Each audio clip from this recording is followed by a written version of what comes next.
Ahoj, častým dotazem našich zákazníků je typ a délka ploutviček. Já vybírám ploutvičky takto.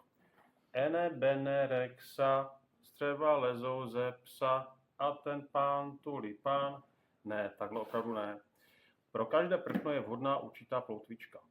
Pokud chcete rychlý nástup do skluzu, případně stoupat proti větru, musíte mít ploutvičku, která má náběžnou hranu téměř kolmou k hlavě ploutvičky, jako například tato z G10 materiálu.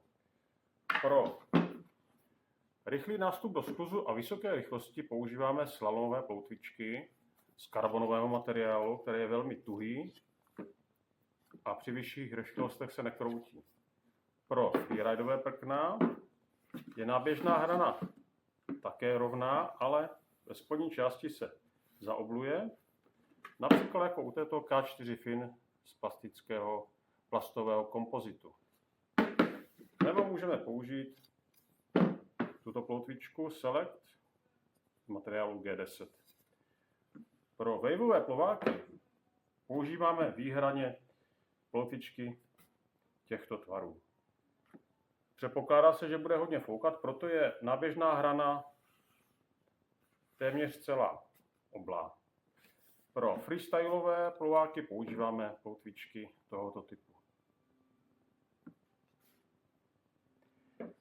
Momentálně dodáváme ploutvičky těchto značek K4 Fins, Select a V1.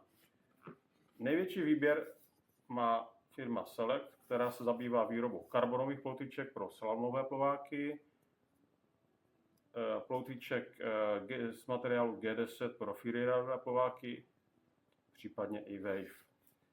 Firma K4 Fins, používající plastový kompozit, nabízí řadu freeridových ploutviček, waveových, případně travních. A poslední, firma V1 používá materiál G10 pro freestyleové plováky, případně waveové a freeridové. Jak tedy zvolit správnou délku ploutvičky? Záleží na váze každého jezdce, litráži plováku a velikosti plachty. U firmy Select je možné zjistit alespoň orientační délku ploutviček přímo na jejich webových stránkách. Případně každý výrobce plováku uvádí doporučenou délku ve specifikaci.